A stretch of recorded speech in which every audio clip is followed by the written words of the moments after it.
नमस्कार साथियों, मैं विकास यादव आप सभी लोगों का अपने इस यूट्यूब चैनल पर बहुत बहुत स्वागत करता हूं। आज के सेशन में हम बात करेंगे इंडिया और कनाडा के डिप्लोमेटिक रिलेशंस के बारे में। हम इसकी शुरुआत 1947 से समझेंगे। हम देखेंगे कि नेहरू जी द्वारा कैसे भारत और कनाडा के रिश्तों की शुरुआत की गई और आज 2023 में यानी कि मोदी गवर्नमेंट में वो रिश्ते किस मोड़ पे खड़े हैं।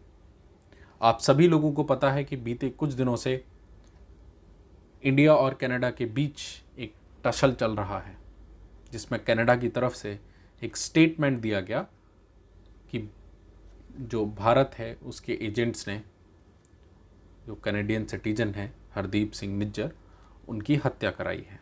इसके पीछे हालांकि उन्होंने कोई सबूत नहीं दिया और अभी भी ये विवाद का विषय बना हुआ है, लगातार चर्चाओं में है।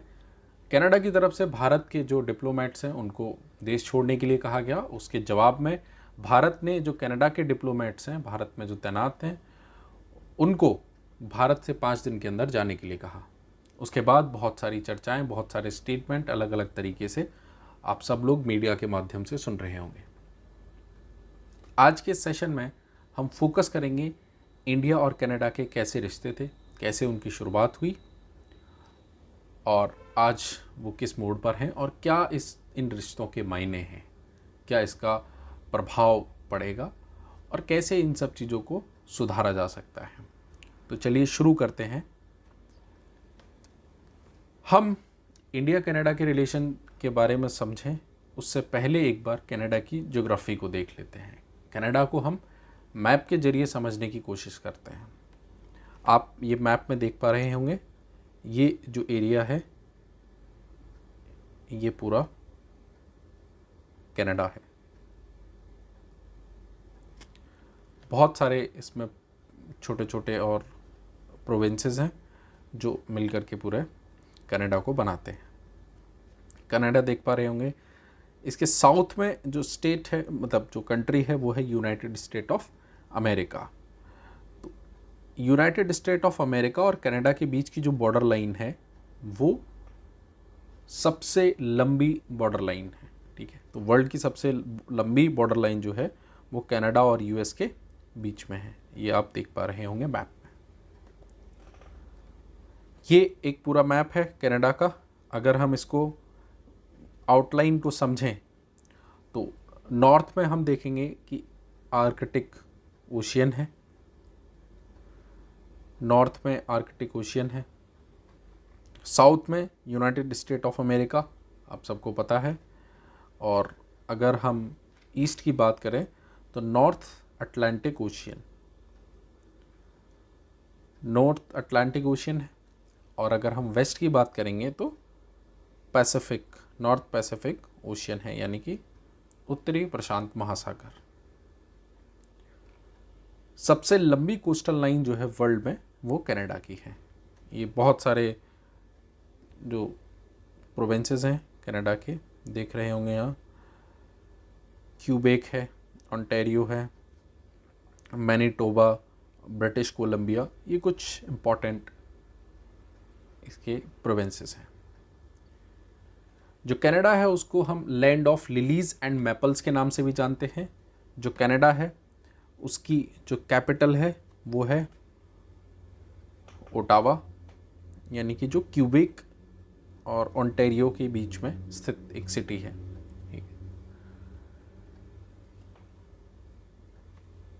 अब हम जो इसके कुछ इम्पॉर्टेंट शहर हैं यहाँ देख रहे होंगे आप, एक हडसन का बे है, ये लेब्राडोर सी है, उसके यार बैफिन बे है और बहुत ज़्यादा कुछ खास नहीं है। ये एक हिस्सा देख रहे होंगे आप, ये अलास्का जिसको बोलते हैं, ये यूएसए का हिस्सा है ना। यहाँ गल्फ ऑफ अलास्का है, ठीक है। और इधर साउथ में हमने देख ही लिया, ये आप देख रहे होंगे Lake Superior, Lake Michigan, Lake Hudson, Lake Windsor, ठीक है, लेक ओंटारियो। तो ये लेक्स हैं जो बॉर्डर पर, कुछ हिस्सा लेक सुपीरियर का आप देख रहे हैं ओंटारियो में है, कुछ यूएसए में है। तो एक ग्रुप मिल करके बनाते हैं, ठीक है। उसके अलावा न्यू फाउंडेड लैंड आप देख रहे होंगे, मैप में आपको दिख रहा है। तो मोटा मोटा हमें एक आउटलाइन इसका समझ आ चुका है। लगभग 4 करोड़ के आसपास की पॉपुलेशन कनाडा की है, ठीक है। जो टोरंटो है वो कनाडा का सबसे बड़ा शहर है, ठीक है। अब हम मैनीटोबा की बात करें तो यहाँ पर वर्ल्ड का सबसे बड़ा वीट सेंटर है, ठीक है। उसके अलावा जो क्यूबेक है, यहाँ पर जो सबसे ज़्यादा चीज़ें होती हैं वो मरीन इंजीनियरिंग और शिपिंग बिल्डिंग से रिलेटेड जो कारोबार है वो सबसे ज़्यादा यहाँ देखने को मिलेगा, ठीक है। न्यू फाउंडेड यहाँ पर लार्जेस्ट न्यूज़पेपर प्रिंटिंग मिल है, ठीक है। तो ये हमने एक मैप समझा, इसकी ज्योग्राफी को देखा कि एक तरफ हमारा अटलांटिक सी है और एक तरफ आर्कटिक ओशियन है, उसके अलावा नॉर्थ पैसिफिक ओशियन है, और इसके साउथ में हमें पता है यूनाइटेड स्टेट ऑफ अमेरिका है, जिसके साथ कनाडा सबसे लंबी जो उसकी बॉर्डर लाइन है वो शेयर करता है। कनाडा रशिया के बाद मतलब वर्ल्ड का दूसरा सबसे ज़्यादा एरिया रखने वाला है, ठीक है। आप देख रहे होंगे ये कनाडा है, तो और रसिया के बाद सबसे ज़्यादा जो एरिया है, क्षेत्रफल है, वो कनाडा का है। तो ये बेसिक हमने बातें समझ ली कि सबसे लंबी कोस्टल लाइन है, यूएसए के साथ सबसे लंबी रेखा साझा करता है, वर्ल्ड में जो एरिया है वो सेकंड नंबर पे है, नॉर्थ में आर्कटिक ओशियन है और ईस्ट में अटलांटिक ओशियन है, वेस्ट में हमारा पैसिफिक ओशियन है, साउथ में हमारा यूएसए है, ठीक है। ओटावा इसकी कैपिटल सिटी है, ठीक है, और टोरंटो कनाडा का सबसे बड़ा शहर है, ठीक है। तो ये हमने बेसिक चीज़ें कनाडा के बारे में समझ ली। अब शुरुआत करते हैं हम कनाडा और इंडिया के जो रिलेशन है उनके रिश्तों की। अगर हम ब्रिटिश पीरियड की बात करें, यानी कि 19वीं सेंचुरी की अगर टाइम बात करें, तो भारत से बहुत बड़ी मात्रा में लोगों को कनाडा लेकर जाया जाता था, ठीक है। वहाँ उनसे काम कराने के लिए जो ब्रिटिश लोग हैं वो बंधक बना के ले जाते थे और वहाँ उनको रखते थे, ठीक है। भारत और कनाडा दोनों कॉमनवेल्थ के मेंबर रहे हैं। कनाडा को 1867 में स्वतंत्रता मिल गई, यानी कि वो 1867 में आज़ाद हो गया और हम 1947 में एक आज़ाद मुल्क बने। 1947 से ही दोनों देशों के बीच एक विशेष संबंध रहा और दोनों देशों ने कई क्षेत्रों में एक साथ मिलकर काम किया। बहुत सारे सब्जेक्ट ऐसे थे जिन पर दोनों ही देशों की सहमति रही और कुछ विषय ऐसे थे जिन पर दोनों देश एक दूसरे से अलग थलग खड़े नजर आए। भारत और कनाडा के बीच कई मामलों में डिफरेंसेस भी थे। कनाडा नॉर्थ अटलांटिक ट्रीटी यानी कि नाटो का संस्थापक मेंबर है, ठीक है, जो कोल्ड वॉर और सोवियत संघ के विघटन के बाद एक सैन्य गठबंधन के रूप में उभरा था, ठीक है। तो अगर हम 1947 से जानने की कोशिश करें कि कैसे इसके इतिहास की शुरुआत होती है, 1947 में दोनों मतलब भारत के आज़ाद होने के बाद और कनाडा के बीच में संबंधों में नज़दीकियाँ आई। भारत से नेहरू जी ने जो कि विदेश नीति पर उन्होंने काफ़ी अच्छा काम किया और उस टाइम पर वो सक्रिय भी थे और विदेश नीति को लेकर के उनका जो कार्य करने का रवैया था वो बड़ा ही अलग था। तो उन्होंने दोनों देशों के बीच रिश्तों को मजबूत करने का पूरा प्रयास किया। 1974 में भारत ने जब पहला परमाणु परीक्षण किया तो राजस्थान के पोखरण में वो किया जा रहा था। एनवी टाइम्स यानी कि न्यूयॉर्क टाइम्स की एक रिपोर्ट के मुताबिक भारत के पहले परमाणु परीक्षण पर जो कनाडाई गवर्नमेंट थी उसके तत्कालीन जो पीएम थे पियरे इलियट ट्रूडो, दोनों देशों के बीच 1971 में हुई सहमति का उल्लंघन बताया। आप जैसा फोटो में देख पा रहे होंगे ये द न्यूयॉर्क टाइम न्यूज़पेपर है, उसकी कटिंग है और उसमें ये हिस्सा उस टाइम पर खबर छपी थी। तो 1974 में जब भारत पहला परमाणु परीक्षण कर रहा है उस समय जो न्यूयॉर्क टाइम था उसने उस खबर को छापा जिसमें कनाडा के जो प्रधानमंत्री थे उन्होंने कहा कि 1971 में जो ट्रीटी हुई है ये उसका वायलेशन है। खैर कोई बात नहीं। 1998 में एक बार जब फिर से दोबारा से परीक्षण हुआ, परमाणु परीक्षण के लिए पोखरण में जब दोबारा से परीक्षण किया गया अटल बिहारी वाजपेयी जी की सरकार में, तो जो कनाडा के प्रधानमंत्री थे, ठीक है, वो बाकी जो वेस्टर्न कंट्रीज़ थे उनके साथ में हो ली, क्योंकि जैसे बाकी वेस्टर्न कंट्रीज़ नहीं चाहते थे कि भारत कोई भी अपना परमाणु परीक्षण करे या परमाणु संपन्न बने, ठीक है।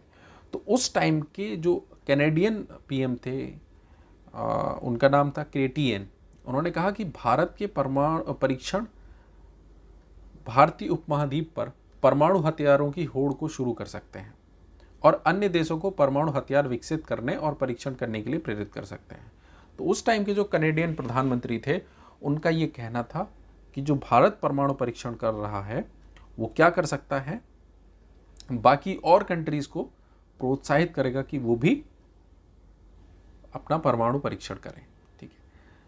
इसके बाद बहुत सारी चीज़ें हुई। कनाडा ने अपने राजदूत को वापस भी बुलाया और बहुत गैर मानवीय सहायताओं को रद्द करने में शामिल भी रहा, ठीक है। उसके अलावा बहुत सारी चीज़ों को रोका और बहुत सारी घटनाएं उस टाइम पर घटती रहीं और एक दूसरे के समक्ष वो किसी न किसी रूप में कोई ना कोई विरोध करते रहे, ठीक है। कनाडा हमेशा से जो कश्मीर का मुद्दा है उसको लेकर के जन समर्थन के उसमें रहा कि जब बात चल रही थी 1948 में कश्मीर को इंडियन स्टेट बनाने की, तो कनाडा का ये मानना था कि जो जनमत संग्रह है वो कराया जाए और उसके बाद ही तय किया जाए कि कश्मीर जो है भारत का हिस्सा होगा या नहीं होगा। न्यूक्लियर स्टेट को लेकर के भी उसने CTBT और NPT, दो ट्रिटीज़ हैं, उनका उल्लंघन बताया। खालिस्तानी इशू जो कि एक सबसे बड़ा मुद्दा भारत और कनाडा के संबंधों के बीच में रहा है, ठीक है।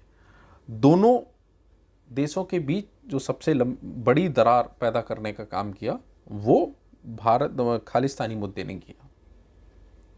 हाल के दिनों में जब कैनेडियन पीएम भारत आए थे G20, तो सबसे बड़ी बात ये थी कि भारत के प्रधानमंत्री श्री नरेंद्र मोदी जी ने उनको ये साफ हिदायत दी कि उन्हें जो कनाडा के अंदर चल रही भारत विरोधी गतिविधियां हैं उन पर रोक लगानी होगी। यानी कि सीधा सा मतलब था कि खालिस्तानी जो क्रियाकलाप कनाडा के अंदर चल रहे हैं उन पर रोक लगानी होगी।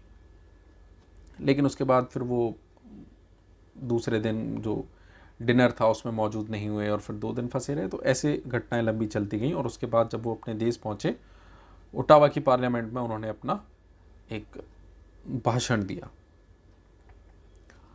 तो यहाँ से शुरुआत होती है।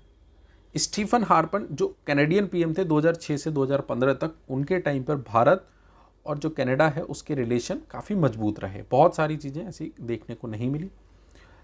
पीएम नरेंद्र मोदी 2015 में पहली बायलैटरल विजिट पर थे कनाडा की और 1973 के बाद पहले ऐसे प्रधानमंत्री थे भारत के जो बायलैटरल विजिट पर कनाडा पहुंचे और जो भारत के जो डिप्लोमेटिक रिलेशन है उसको मजबूत करने का काम किया।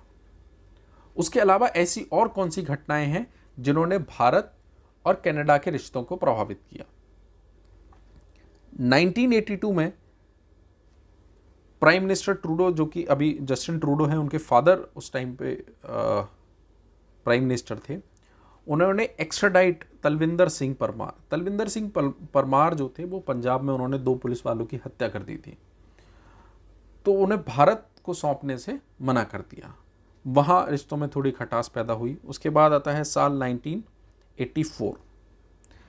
1984 में अब सबको पता है ऑपरेशन ब्लू स्टार हुआ था, यानी कि गोल्डन टेम्पल में आर्मी घुसी थी और उस ऑपरेशन ब्लू स्टार में जो खालिस्तानी मूवमेंट का सबसे बड़ा जो नाम था भिंडरावाला, उसको मारा गया था।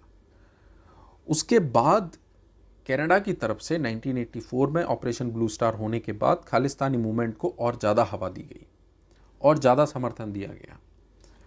फिर आता है साल 1985 जब रिश्ते थोड़े और ज़्यादा बिगड़ गए।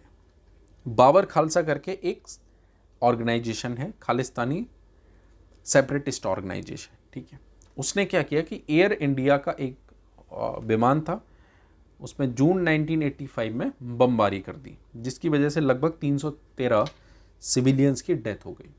और ये जो बाबर खालसा ऑर्गेनाइजेशन था, ये मॉनिटर कर रहा था कहाँ से? कनाडा से। और बाद में कनाडा ने इसको समर्थन भी दिया बचाने के लिए। उसके बाद 2015 के बाद क्या स्थितियां बनी? 2015 में जस्टिन ट्रूडो ने जो खालिस्तानी हैं उनके प्रति काफ़ी सहानुभूति रखी, क्योंकि बड़ा हाथ उनका चुनाव जिताने में रहा। 2017 आता है जब पंजाब के जो चीफ मिनिस्टर थे कैप्टन अमरिंदर सिंह, उन्होंने रिफ्यूज़ कर दिया किससे मिलने से? कनेडियन डिफेंस मिनिस्टर थे हरजीत सिंह, उनसे कह दिया कि ये सेपरेटिस्ट हैं, तो उनसे मिलने से मना कर दिया। साल 2018 इंडिया को बुरा सबसे ज़्यादा तब लगा जब जसपाल नाम से एक व्यक्ति है जो कन्विक्टेड था किसका? इंडियन कैबिनेट मिनिस्टर थे 1986 में, उनके मर्डर का, असैसिनेशन का। तो उसे जब ट्रूडो भारत की विजिट पे आया तो उसे डिनर पर बुलाया गया, ठीक है। तो आपने देखा होगा कि ट्रूडो को अटेंड करने के लिए पीएम मोदी नहीं पहुंचे, गजेंद्र सिंह शेखावत उनकी जगह गए। साल 2019 public report on terrorist threat to Canada, एक 2018 में ये रिपोर्ट आई जिसमें सिख एक्सट्रीमिज्म और Khalistan for the first time, इन पर बहुत ज़्यादा चर्चा की गई। और इसमें बहुत सारे जो सिख कम्युनिटी से जुड़े लोग हैं जो खालिस्तान को समर्थन देते हैं, उनके बहुत सारे नाम थे। तो इस रिपोर्ट को जो कनेडियन पीएम थे उन्होंने रिवाइज कराया और खालिस्तान और सिख एक्सट्रीमिज्म को रिमूव करा दिया। जहाँ जहाँ वो मेंशन था वो रिमूव करा दिया। जिन जिन लोगों के नाम लिखे थे जो खालिस्तानी मूवमेंट से थे, तो उनको हटा दिया। अब आता है साल 2020,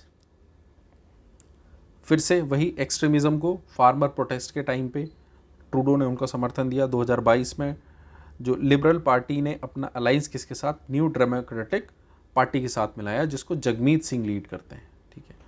तो ओपनली जगमीत सिंह जो है वो Khalistani referendum on Canadian soil, यानी खालिस्तानी मूवमेंट को सपोर्ट करने वाली पार्टी है एनडीपी, जिसके जो लीडर हैं वो हैं जगमीत सिंह। तो उनके साथ अलायंस कर लिया। साल 2023 अभी देखा रिसेंटली G20 दिल्ली में, मोदी जी ने अपना स्ट्रॉन्ग जो ओपिनियन था वो ट्रूडो के सामने रखा, लेकिन वो शायद उन्हें उतना ज़्यादा पसंद नहीं आया। और यहीं से दोनों देशों के बीच रिश्ते और ज़्यादा बिगड़ गए हैं और अभी के हालात के हिसाब से देखा जाए तो काफ़ी ज़्यादा बिगड़े हुए हैं। ट्रूडो ने अपने देश में जाकर के, अपनी पार्लियामेंट में जाकर भारत के अगेंस्ट एक बयान दिया और कहा कि जो हरदीप सिंह निज्जर है उसकी हत्या भारत ने कराई है, जिसके पीछे उसने हालांकि कोई सबूत भी नहीं दिए। उसके बाद दोनों ही देशों की तरफ से बहुत सारे एक्शन लिए जाने लगे। ट्रैवल एडवाइजरी जारी की गई, भारत ने वीज़ा कैंसिल कर दिए हैं। तो ये अब तक की हिस्ट्री थी 1947 से लेकर के 2023 तक कि क्या क्या भारत और कनाडा के रिश्तों के बीच में घटा। अब हम बात करते हैं सिग्निफिकेंस के बारे में कि इंडिया और कनाडा के जो रिलेशन है उसके बीच में जो उसका सिग्निफिकेंस क्या है, क्यों इतने ज़्यादा महत्वपूर्ण है। तो cooperation in Indo Pacific, Canada's Indo Pacific strategy, तो ये दोनों भारत और कनाडा के बीच में एक महत्वपूर्ण संबंध स्थापित करती हैं, ठीक है, और बहुत ही क्रिटिकल मैटर है। तो इसको लेकर के अगर भविष्य में ऐसा कुछ होता है कि स्थितियाँ बिगड़ती हैं तो यहाँ भी एक दिक्कत खड़ी होने की समस्या आ जाती है। उसके बाद अगर हम ट्रेड एंड कॉमर्स की बात करें तो bilateral trade between India and Canada stand of $5 billion का जो ट्रेड है वो दोनों कंट्री के बीच में, इंडिया और कनाडा के बीच में प्रतिवर्ष लगभग होता है। कनाडा में भारत का जो इन्वेस्टमेंट है वो $4 बिलियन से भी अधिक है। इन्वेस्ट इंडिया एक रिपोर्ट देती है, उसके अनुसार अप्रैल 2000 से लेकर के मार्च 2023 तक लगभग $3,306 मिलियन का जो निवेश है यानी कि इन्वेस्टमेंट है वो कनाडा ने भारत में किया है और 18वां सबसे बड़ा इन्वेस्टर बना वो। 600 से ज़्यादा जो कनेडियन कंपनी हैं वो भारत में मौजूद हैं, ठीक है, और 1000 से अधिक जो कनेडियन कंपनी हैं वो क्या कर रही हैं, कारोबार कर रही हैं। ठीक है, अभी एक फ्री ट्रेड एग्रीमेंट होने वाला था जिस पर अभी के लिए रोक लगा दी गई है, कॉम्प्रिहेंसिव इकोनॉमिक पार्टनरशिप एग्रीमेंट। तो उस पर वार्ता होनी थी, लेकिन अभी की जो स्थिति है उसके हिसाब से फिलहाल अब कोई बात नहीं होगी। फिर डेवलपमेंट कॉरपोरेशन से रिलेटेड अगर बात करें तो Canada has invested nearly 24 million in 2018-19 to support 75 projects in India through its non-profit organization like Grant Challenges Canada। तो 75 प्रोजेक्ट्स में उसने इन्वेस्ट किया है, लगभग कितना, 14 मिलियन डॉलर। एनर्जी सेक्टर की बात करें तो India and Canada signed nuclear corporation agreement in 2010 में न्यूक्लियर कॉरपोरेशन एग्रीमेंट साइन हुआ, for which a joint committee on civil nuclear corporation was constituted by both the countries। Uranium supply deal जो PM Modi ने 2015 में जब visit पे थे तो uranium supply deal भी वहाँ पे साइन की। उसके अलावा अगर हम बात करें कि जो कनाडा है वहाँ वर्ल्ड विश्व में सबसे बड़ी भारतीय प्रवासी आबादी है, यानी कि भारत के जो लोग हैं वो वहाँ हैं। जब भारतीय मूल के लगभग 16 लाख लोग कनाडा में रहते हैं, वे कनाडा की कुल आबादी का लगभग 3% है। ठीक है, अगर हम साइंस टेक और स्पेस की बात करें तो ISRO and Canadian space agency दोनों के बीच में बहुत सारे MOUs साइन हुए हैं। ठीक है, अंतरिक्ष की लेकर के और भी बहुत सारी रिसर्चेस को लेकर के, और बहुत सारे सैटेलाइट्स हैं जो इंडिया से कनाडा के छोड़े जाते हैं, बाकी कनाडा से भी भारत अपने बहुत सारे सैटेलाइट को छोड़ता है। ठीक है, अगर हम एजुकेशन सेक्टर की बात करें, ठीक है, तो लगभग जो इंडियन स्टूडेंट है कनाडा में वो ओवरऑल जो इंटरनेशनल स्टूडेंट की जो जितनी पॉपुलेशन है उसका लगभग 40% है। ठीक है, कनाडा का जो इंटेलेक्चुअल प्रॉपर्टी ऑफिस है और भारत का जो DIPP है या IPR है वो एक दूसरे को दोनों सहयोग प्रदान करते हैं, सहमति और सब्सिडाइज उस पर एजुकेशन भी मिलती है, और एक बड़ा जो इंडिया के स्टूडेंट हैं एक बड़े स्तर पर कनाडा में जाकर के पढ़ाई करते हैं। ठीक है, इंडियन डायस्पोरा जिसकी हमने बात कर ली 1.6 मिलियन, PIOs और NRI दोनों मिलाकर हैं। ठीक है, what are the challenges in relation between the two countries, इनके बीच में जो चैलेंजेस हैं वो क्या है, तो उन चैलेंजेस पे हम बात करते हैं। सबसे पहला इंपॉर्टेंट जो दिक्कत का विषय है वो है खालिस्तानी सेपरेटिस्ट फैक्टर, यानी कि कनाडा की गवर्नमेंट कोई ऐसी पॉलिसी नहीं लेकर के आई है अब तक जो सिख एक्सट्रीमिज़म है या खालिस्तानी मूवमेंट है उसको लेकर के कोई लगाम लगा सके या वहाँ पर कोई नियंत्रण कर सके। हमेशा उसने उसको बढ़ावा देने का काम किया है और ज़्यादा हवा देने का काम किया है, और उसने हमेशा जो खालिस्तानी मूवमेंट से जुड़े आतंकवादी हैं या खालिस्तानी मूवमेंट से जुड़े जितने भी उग्रवादी रहे हैं या ऑर्गेनाइजेशन रही हैं उनको हमेशा पनाह दी है। तो दोनों देशों के रिश्तों के बीच एक ये बड़ा फैक्टर साबित होता है, एक बड़ा चैलेंज है। और सबसे ज़्यादा ध्यान देने वाली चीज़ ये है कि अगर खालिस्तानी फैक्टर जो है, खालिस्तानी मूवमेंट जो कनाडा से होता है उस पर नियंत्रण पाया जाएगा तो ज़रूर इसके कुछ अच्छे परिणाम हमें देखने को मिल सकते हैं। Attack on Indian consultant and Indian diaspora, लगातार जो वहाँ पे सिख कम्युनिटी है या खालिस्तानी जो समर्थक हैं वो जो इंडियन लोग वहाँ रहते हैं, न्यूज़ में देखा होगा कि एक बार टेंपल पे हमला कर दिया था, बाकी जो इंडियन हाई कमीशन है वहाँ पर भी हमला कर दिया गया था। तो बहुत सारी ऐसी घटनाएं हैं जो नॉन सिक्स आए जो इंडियंस हैं उनको देखने को, उनको फेस करनी पड़ती हैं।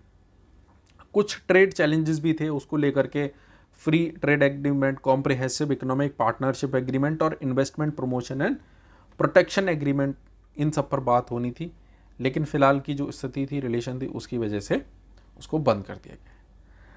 चौथा एक सबसे इम्पॉर्टेंट जो मुद्दा है वो है कि क्लोज रिलेशनशिप ऑफ चाइना और कनाडा। कनाडा के जो चाइना के साथ रिलेशन है वो बहुत ज़्यादा क्लोज हैं। तो there is a close relationship between current federal government of Canada और Chinese communist party government. This has also strained India China relation, और भारत के उतने अच्छे रिलेशन चाइना के साथ में नहीं हैं। इसी वजह से जो भारत और जो कनाडा और चाइना की बढ़ती नज़दीकियां हैं वो कहीं ना कहीं इन रिश्तों को, भारत और कनाडा के रिश्तों को प्रभावित करती हैं।